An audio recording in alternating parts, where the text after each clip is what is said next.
एक बरस में एक बार ही लगती होली की ज्वाला। एक बार ही लगती बाजी, जलती दीपों की माला। दुनिया वालों किंतु किसी दिन आमदिरालय में देखो, दिन को होली रात दिवाली, रोज मनाती मधुशाला। दिन को होली रात दिवाली, रोज मनाती मधुशाला। तो स्टूडेंट्स, ये जो है ना, ये लॉकडाउन में जब शराब की दुकानें खुल गई थी तो शराब के लोग पीछे इतना क्यों भागते हैं। तो एक हरिवंश राय बच्चन का एक कविता था मधुशाला, तो हमने उसे पढ़ने की कोशिश की। यदि समय मिले तो आप लोग पढ़िएगा, अभी छुट्टी का समय है। कुछ साहित्य के पीछे भी अपना ध्यान को आकर्षित करवाइए, जो कि पीछे जो कवि हैं इन सबों की यादें, इन सबों की लिखी हुई चीज़ें हमें ध्यान आती रहें। तो चलिए आज की पढ़ाई हम शुरू करते हैं। तो आज हम स्टार्ट करेंगे जेनेटिक्स का साइटोप्लाज्मिक इनहेरिटेंस। जरा देखिए, हम स्टार्ट करें साइटोप्लाज्मिक इनहेरिटेंस। इसके पीछे आपको कुछ टर्म हम समझाते हैं जो आपको ध्यान रखने पड़ेंगे।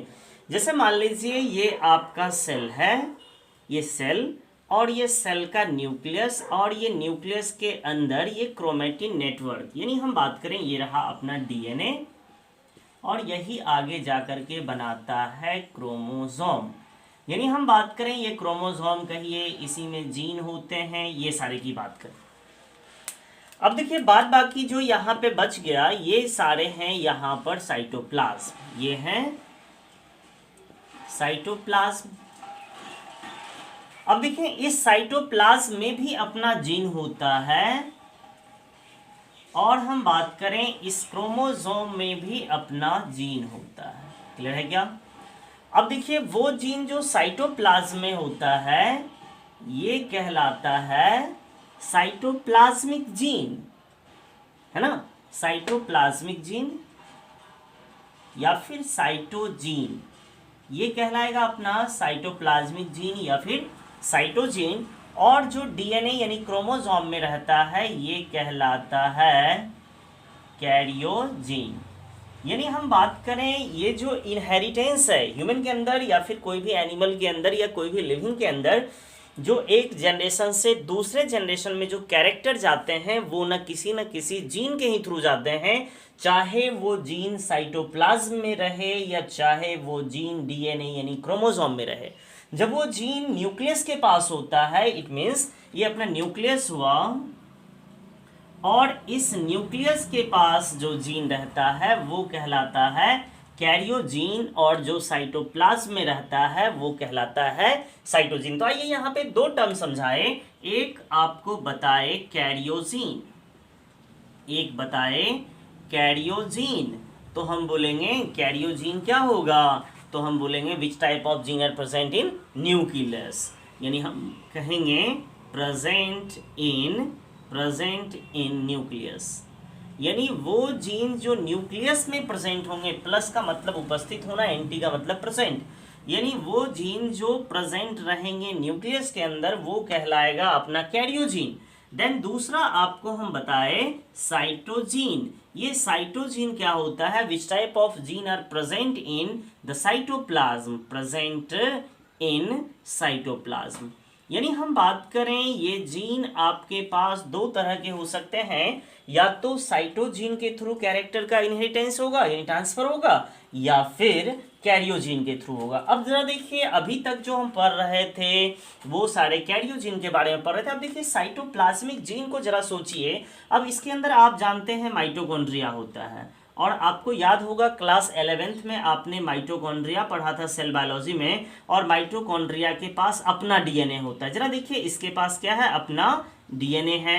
फिर देखें जरा हम प्लास्टिड की बात करें, इस तरह से प्लास्टिड होता था, ये अपना हुआ प्लास्टिड, प्लास्टिड के पास भी अपना डीएनए होता है, और ये रहा अपना mitochondria,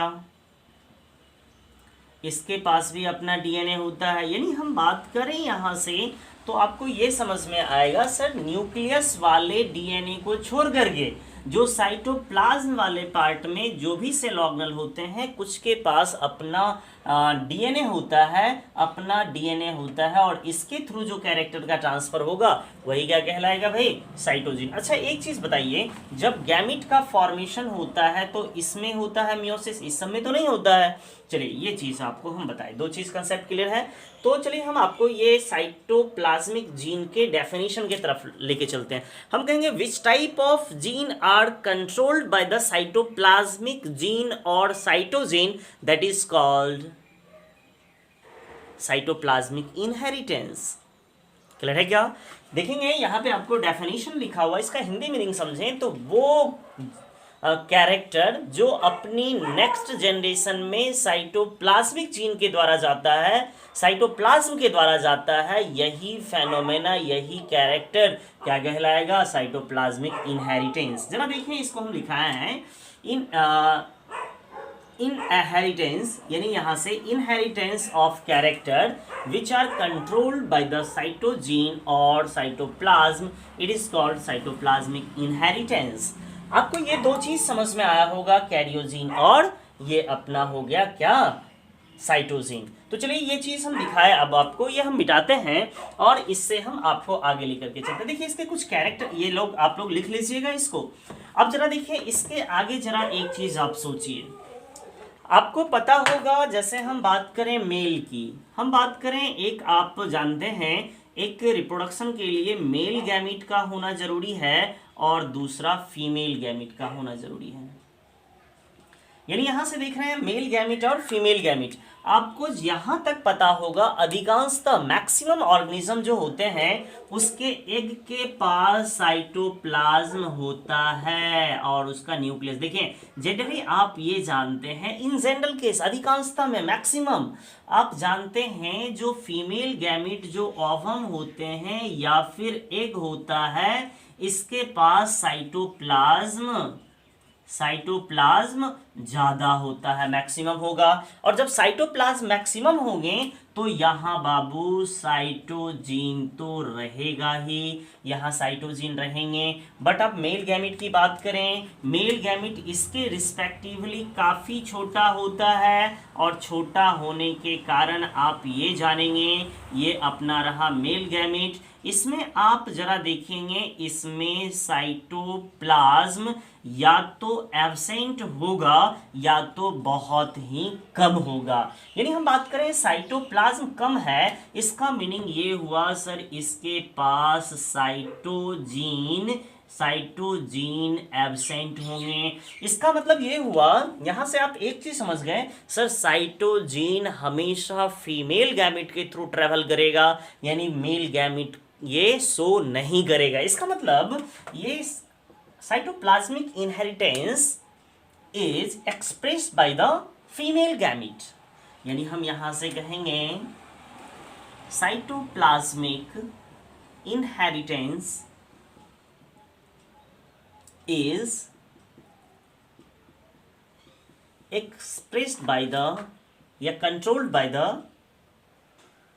the only female gametes। Bracket में एक डाल देंगे, बिकॉज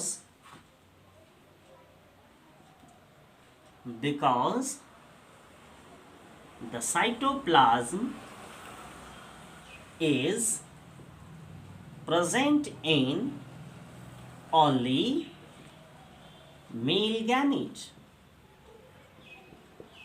और इसमें भी ये जनरली जो शो करेगा इन जनरली प्लांट्स।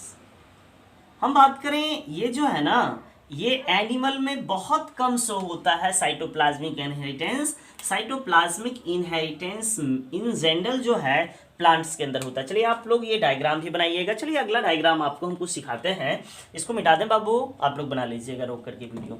जरा एक चीज और देखिए, यहाँ से आपको हम बताए थे फीमेल गैमीटोफाइट में इस तरह से स्ट्रक्चर बनाए थे और यहाँ पे सिनर्जिड हुआ करता था और यहाँ पर एक बड़ा सा एग होता था जिसके पास मैक्सिमम साइटोप्लाज्म होते थे। ये तो एग होता था, आपको याद होगा। और देन यहाँ से हम बात करें, जब यहाँ से पॉलन ट्यूब इसके अंदर एंटर करता था तो छोटा छोटा मेल गैमिट होता। अब जरा देखिए, जब साइटोप्लाज्म में फीमेल गैमिट एक के पास है तो साइटोप्लाज्मिक इनहेरिटेंस भी कौन शो करेगा, ये भी एक ही शो करेगा, यानी फीमेल गैमिट ही शो करेगा। चलिए यहाँ से देखें, आपको यहाँ से देखेंगे, जैसे कुछ एग्जाम्पल यहाँ से आपको हम बताएंगे। अब जैसे एक चीज़ यहाँ से देखिएगा, सिंपली आप ज़रा ये सोचिए, जैसे हम बात करें, एक एग्जाम्पल की बात करें, जैसे हम बात करें मेज़, देखेंगे मेज़ में मेल पार्ट होता है ना, और मेल पार्ट होता है स्टामेन, और स्टामेन यदि मेल गैमिट नहीं बनाए तब ये कहलाता है एस्ट्राइल, है ना, एस्ट्राइल कहलाता है, एस्ट्राइल। अब जरा देखें, एस्ट्राइल हो गया कौन, मेल गैमिट। अब जरा देखें, ये मेल गैमिट नहीं बनाएगा तो एस्ट्राइल कहेगा। लेकिन हम बात करें, but this is controlled by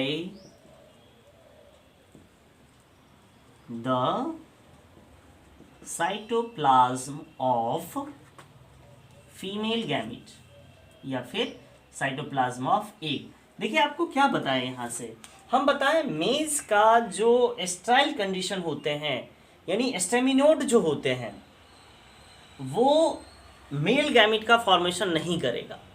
लेकिन आप सोचिए, यदि इसका वाला एक आध गैमिट यदि इस फ्लावर पे चला जाए, ये मेज के मेल पे, तो ये एस्ट्राइल नहीं होगा, क्योंकि ये जो एस्ट्राइल होने के लिए जो जीन होते हैं वो कहाँ प्रेजेंट होते हैं, ये प्रेजेंट होते हैं आपके फीमेल पार्ट पे। क्लियर है क्या? यानी साइटोप्लाज्मिक इनहेरिटेंस का मेल पे कोई इफेक्ट नहीं पड़ेगा, मेन पड़ता है। देखिए यहाँ पे हम कुछ एग्जाम्पल लिए हैं। एग्जाम्पल को समझने से पहले आप जरा देखिए, कुछ चीज आपको जानना पड़ेगा। जैसे देखिए सिंबॉलिक की बात करें, सिंबल्स की बात करें, जैसे हम बात करें मेल को दिखाने के लिए हम हमेशा इस तरह से जीरो लगा करके उसके ऊपर एरो लगा देते हैं तीर के तरफ, और हम बात करें फीमेल को दिखाने के लिए हम जीरो लगा करके प्लस कर देते हैं। देखिए हम भी जब पढ़ते थे ना, तो हमें भी इस दो में अक्सर भूल भुलैया वाला कंसेप्ट आ जाता है, कहाँ प्लस लगाएंगे, कौन सा सिंबल किसको दिखाता है। तो हम ऐसे याद करें, मेल का काम होता है इंसर्ट करना। जैसे रिप्रोडक्शन में आप देखें, मेल अपने पेनिस को फीमेल के अंदर इंसर्ट करता है, तो एरो इंडिकेट कर रहा है इंसर्शन को, और ये प्लस इंडिकेट कर रहा है प्रोजेनी को बढ़ाने। बच्चे पैदा कौन करता है? फीमेल। तो फीमेल को प्लस से दिखाएंगे और मेल अपना पेनिस फीमेल के अंदर इंसर्ट करता है, इसलिए एरो से दिखाएंगे। शायद ये आप कभी नहीं भूलिएगा।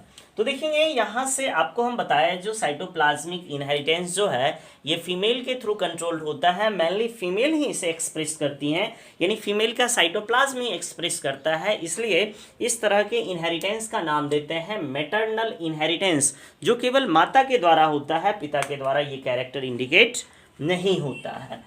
चलिए यहाँ पे हम कुछ एग्जाम्पल देखते हैं। आपको अभी तुरंत बताया था साइटोप्लाज्म में क्लोरोप्लास्ट यानी प्लास्टिड वगैरह होता है।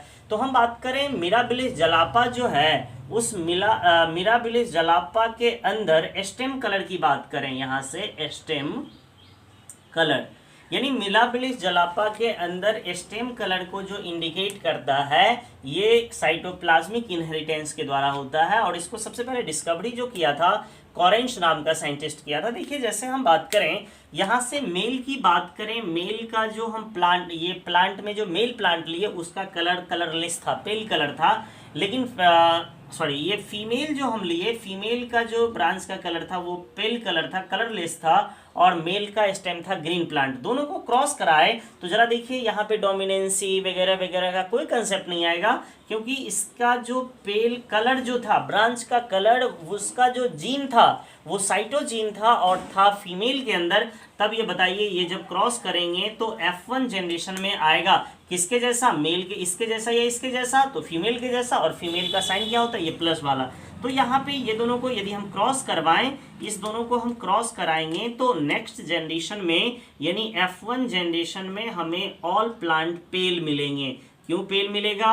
क्योंकि यहाँ पे साइटोप्लाज्मिक इनहेरिटेंस हो रहा था। फिर इसी तरह से आप देखिएगा, यदि फीमेल ग्रीन है तो ये कैसा होगा भाई? ये F1 जनरेशन में सारे के सारे ग्रीन होंगे। क्लियर है क्या? फिर इसी तरह से देखिएगा, वेरीगेटेड का मतलब होता है चितकबरा सारे रंग का। तो इस दोनों को कलर किया, इस दोनों को क्रॉस कीजिएगा तो पेल भी हो सकता है, ग्रीन भी हो सकता है, कुछ भी हो सकता है यहाँ से।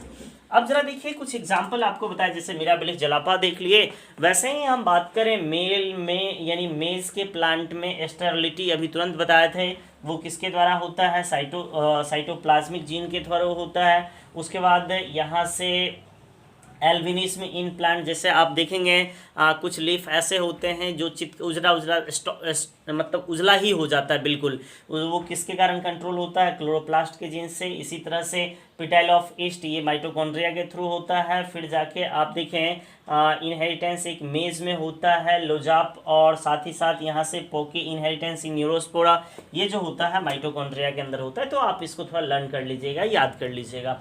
इस तरह से हम आपको साइटोप्लाज्मिक जीन आज ख़त्म किए। अगला जो हम स्टार्ट करेंगे टॉपिक, वो अपना एक्सपेरिमेंटल जेनेटिक्स हम स्टार्ट करेंगे। तो मिलते हैं अगले वीडियो लेक्चर में, तब तक के लिए धन्यवाद, गुड बाय।